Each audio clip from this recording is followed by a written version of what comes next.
From Jojo Panaligan of Rider PH. Thanks, Jean. Question ko kay Bella.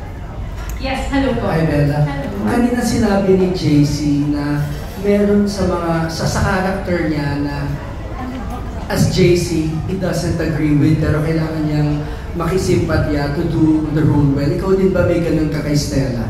I'm the exact opposite of JC here. Parang may, yung acting process ko naman is ako yung number one defender ng character ko. So minsan may mga napapatulan ako sa TikTok kasi yung mga comments nila, naku, sasaktan mo na naman si Fidel. Nag-explain talaga ako, hindi, dito nang galing si Stella. So, baliktad ako eh. Parang once I say yes to a character, I make sure na I would be the first person to understand where she's coming from. So, personally, questionable, as Bella, questionable yung mga choices ni Stella sa buhay. Those are things I probably wouldn't go through in my real life. But, yun nga eh, parang when I said yes to the first and now the second film, I made sure na if anyone questions Stella, like, why did she do this, why did she say that, I know the answer. So, even if I don't agree with her, I hope hindi niya siya mahalata when you watch it. My follow-up, obviously, importante si Stella sa karera mo, no? Yung character na yan. Hindi ka ba na-tempt na i-co-write yung I mean, given pinapakinggan pa nga lang kita, ramdam ko na how invested you are sa character mo. Yeah. So, hindi ka ba na-tempt na i-co-write? At saka paano mo pinipigilan yung sarili mo na, ay, actor lang ako dito? I was offered to co-write isang daang awit para Stella a few times. Lalo na nung may time na may version kami hindi talaga nagustuhan and JC already, I think, told them that he didn't want to do it anymore. I remember them calling me in the middle of the night. Nasa Bohol ako. Nasa bakasyon ako. They were asking me to parang jump on a meeting to co-write the film. But ako very careful ako to not overstep. This is Direk Jason Paul's story. And he's such an open and such a smart person na pag sinabi namin why this version doesn't work for us, he gets it right away and then he changes that. So I appreciate Direk Jason Paul not only as a director in this film but also as the creative genius that brought all of us isang taong dala para kay Stella. So I wouldn't want to offend him. So I really didn't want to co-write this project. I always correct also, a lot of people think I wrote the first one. So I always correct and say this is the Jason Paul story. So syempre pag nasa eksena na kami, he allows us to change some lines. Or when I say the Jason Paul, parang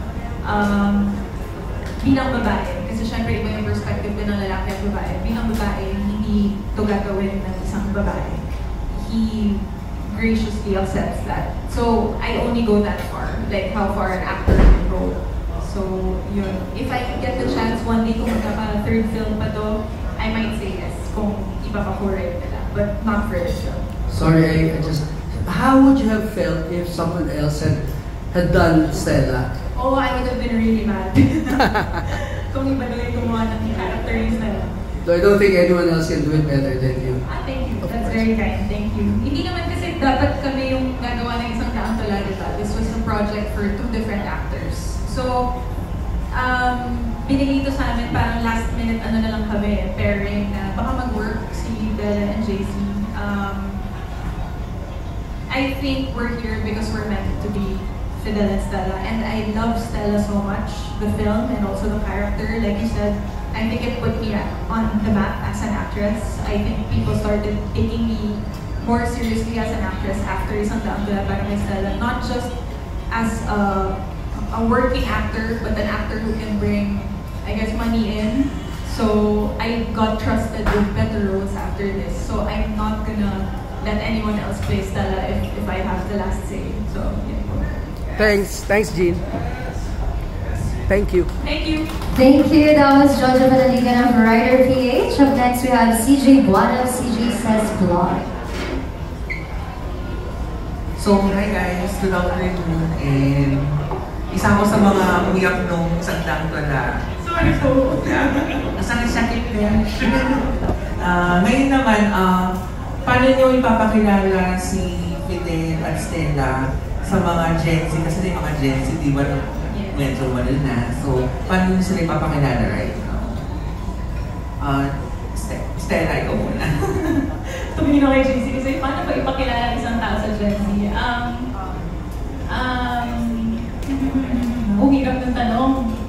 Wait lang, ganda ng tanong. I wanna answer this properly. Can I say something as a Gen Z perspective? Ako po kasi, inaamin ko na po doon dati, pero aminin ko po ulit ngayon, hindi ko pa napanood ang isang daang tula para kay Stella. And that was also, in my way, I didn't want to know anything about Stella and Fidel going into the movie. Siguro po pagkatapos po ng premiere, like, promise, papanoorin ko po yung first. Pero, I'd like to say, as a Gen Z, I've always known this film have such a big impact, and I would say Philippine pop culture. When it comes to, when you talk about that heartbreak movie that a lot of people would talk about, lagi pinag-uusapan ng isang daang tula para kay Stella, and I think they, naramdaman po ulit ng mga tao yun nung in-announce na uulitin na may sequel. Ako, not being a viewer, but being able to read the comments, ang talagang ang daming sumunod, ang daming nakaalala ng kwento nila. And I feel like it's to introduce this to my generation. We already know the impact it had before, so I think a lot of us are still excited to see what their kind of love back then could bring to a time like now. So, yes, Kyle. As a millennial, relapse malala. Sabi ko. Yes, I think, yeah, that's the perfect answer. We have Kyle. He's our Gen Z rep. He definitely brings a lot of freshness and youth to the film. I think his audience would love the film and also his character because we grew up also. Ang dami, di ba si Fidel sa part 1, yung dahilan kung bakit nagkaroon ng isang daan doon is because he doesn't speak up. And I think the number one thing I think of when you say Gen Z is they know how to speak up. So in this movie kasi Fidel finds his voice. So I think makaka-relate yung Gen Z sa character development namin dalawa. Plus yung courage ng character ni Kyle. Yung character kasi ni Kyle wala siyang fear eh. May gusto siyang gawin ko. May gusto kong ligawan ko. It's so apparent in the movie that even direct Jason Paul actually nung finish niya sa atin to, meron siya mga words na hindi namin alam. Sasabihin ko pa lang eh. Yeah. Actually, mas Gen Z pa nga minsan si Direk Jason Paul sa akin eh. So, totoo lang magkabasa ko po ng script. So, I think, yeah. May mga terms siya doon na alpha, ganyan. Yeah. Gusto pala sa TikTok na hindi ko Limerence. Limerence, may mga ganyan si Direk Jason Paul na he told us, no, this is what they will understand now. So, inaral din namin siya, yun pala yung alpha, yun pala yung limerence, ganyan. So, I think one thing also about this movie that's different from the first is, sa first, it really felt like a cinematic experience na parang green girl niya to, pinapansin siya. You know, it's such a romance movie na parang hindi ito mangyayari sa totoong buhay, sa totoo lang. Itong bagong film, it's so grounded on reality, which I think really speaks out to the Gen Z audience. So, very different. I guess yung pelikula namin, it's magkatulad ng mga Gen Z ngayon, they're emotionally sensitive na. At marami ngayon, di ba, na parang magbabago ba ako para sa tao? Hindi, magiging unapologetic ako, yung society may problema, hindi ako. So, si Fidel, nandun siya nandun siya sa I mean, ganito ako eh, so, magtatagabihan ba ako o hindi? Magbubulong na lang ba ako? Kasi nga, yung pelikula namin, ano ba siya, nakabattery kami ng fear. Lalo na sa character ni Fidel, with all his insecurities and paano niya paano niya he worked his way around his insecurities. At nagtagumpay ba siya o hindi? Kasi even in the first movie, di ba, may tendency maging red flag talaga si Fidel. So ito sa pelikulang to, tumawid. yung mga possibilities na iniisip nyo sa kanya nun, dito na lumabas. Okay, for my last question is, sabi sa trailer, pwede na kaya? As Stella, as Fidel, as Lai, paano na sasagutin yung tanong na pwede na kaya without spoiling anything? As our characters? Yeah. Pwede din.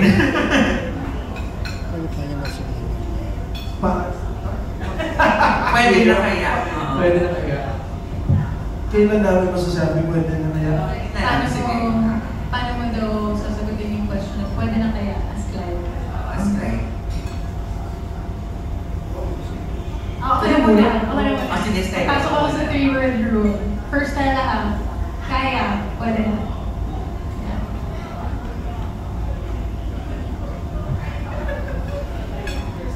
Oo, pwede na. Clyde. Oo, ikaw na yan. Okay guys, congratulations. Thank you. Thank you. Thank you, that was... Ganda ng mga tanong mo. Thank you for your questions. That was CJ Buano of CJ Says Vlog. Up next, we have Nurse Al on GMA Entertainment Digital. Hello, good afternoon. Yeah, siguro for JC and Bella muna. Yung sa 100 na tula, 100 tula para kay Stella, how important is it para mabuo yung connection ninyong dalawa na maging effective as a partner or team up para doon sa mga sumunod din yung project eventually in this movie? I think hindi kami effort. Parang, especially the first week na nag-shoot kami. Kasi sa characters naman namin sa una, hindi rin talaga kami magkakilala eh. So, I think that added authenticity to the scenes. Pero, ano ba? Kasi yung freshness din ngayon na nakita kami ulit after a few years, parang same feeling pa din nung una kami nakita. Oo, yun yung eksena sa pintuan. So, I guess, sinuswerte kami na yung mga characters na pinaplay namin, they somehow also relate to or resonate sa kung ano nangyayari sa totoong buhay namin. Hindi ko alam kung timing ko yun or napagbibigyan kami ng tagana, but it always works out that way. We very easily became friends. No first film, we have the same interests. We like watching the same kinds of movies. Kaya hindi mahirap to like each other as friends. Parang nadalian kami, or ako at least nadalian ako na maging kaibigan. He's very open, very, very generous with what he knows. Siyempre hindi ako theater actress, pero ang sarap-sarap pakinggan ni JC when he talks about his life sa theater. I learned so much. So, nung lilipat ako ng London, he was one of the first people I asked, like, how do I do this? What does it feel like? Kasi he lived in New York, he took acting classes in New York. So, yung trust din namin sa isa't isa, it goes beyond work. So yun, I can reach out to him at any point. Yun. Actually, tama siya doon sa effortless na yung, alam mo, na-test ko na to even sa magtitinginan lang kami ito kahit walang context. Kaya namin payakin yung isa't isa. So, umabot na kami dun sa, even sa, nung kay Direct Irene before, na umabot na kami sa, wala naman talagang script yung Excel, pero nagawa namin ng paraan.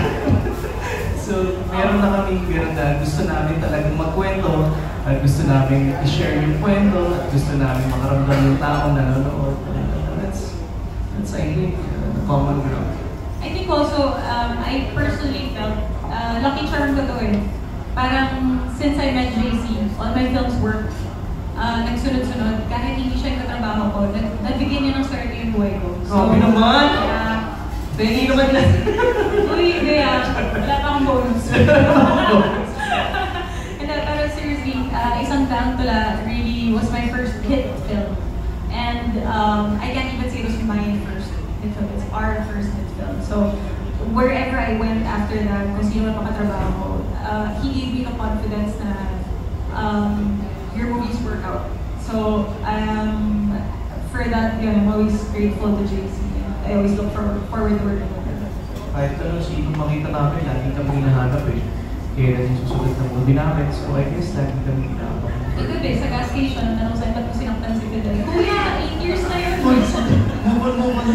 Yung nag-gas yun napaisip ka ba kung lang yun na ganyan gas? Kasi ganit pala siya kay Stella.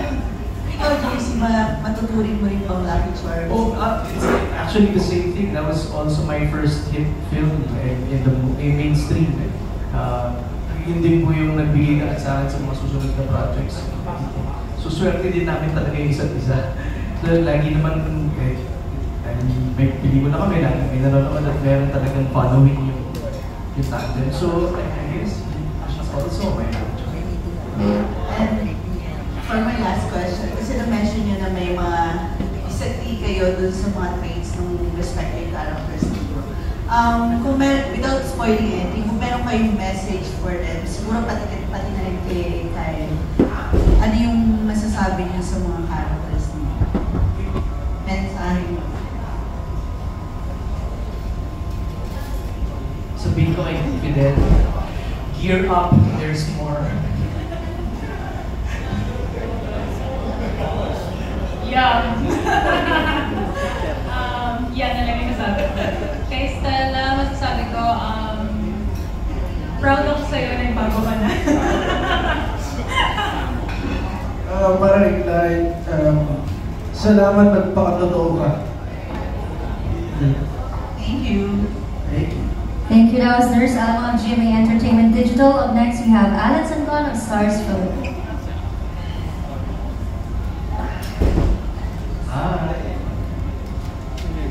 Hi, congratulations. Thank you. The long wait is over after 8 years, di ba? Alam naman namin masusundan ko kasi open-ended yung yung isang taong tula para kay Stella.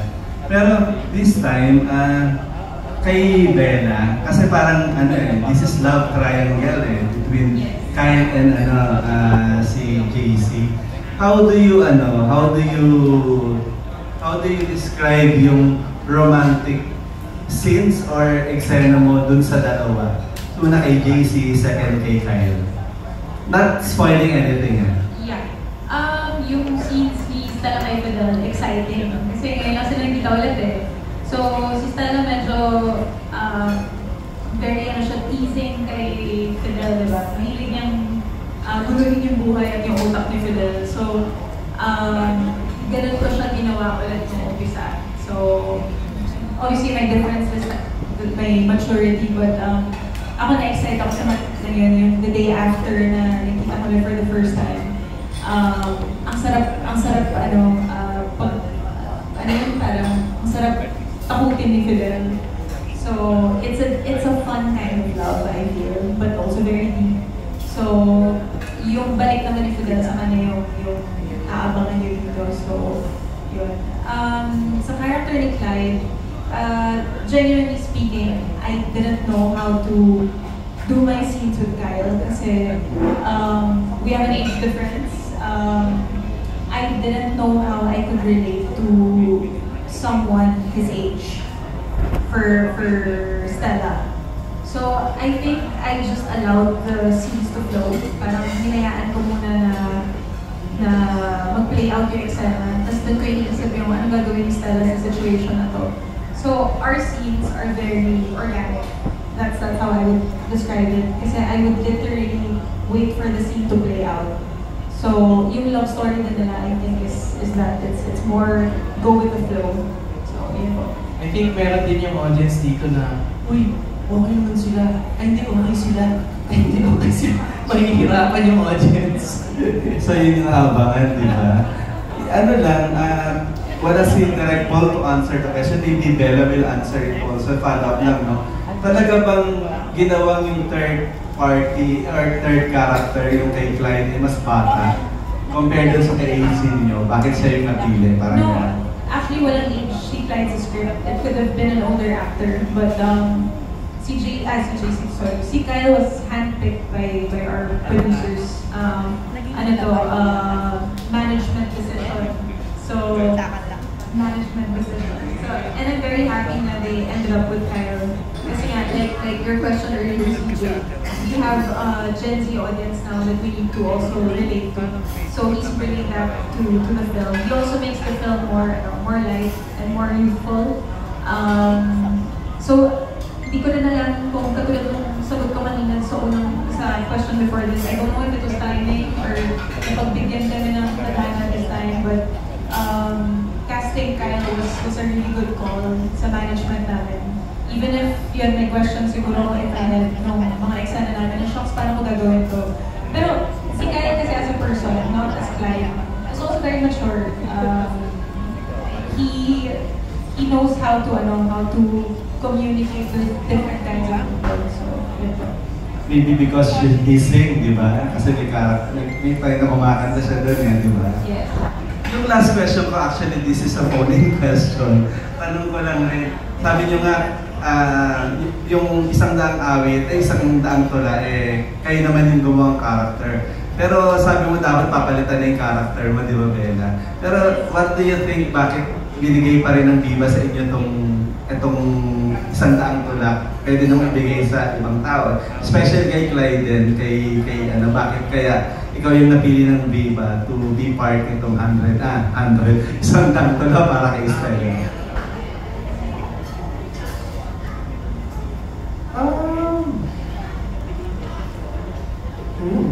Hindi.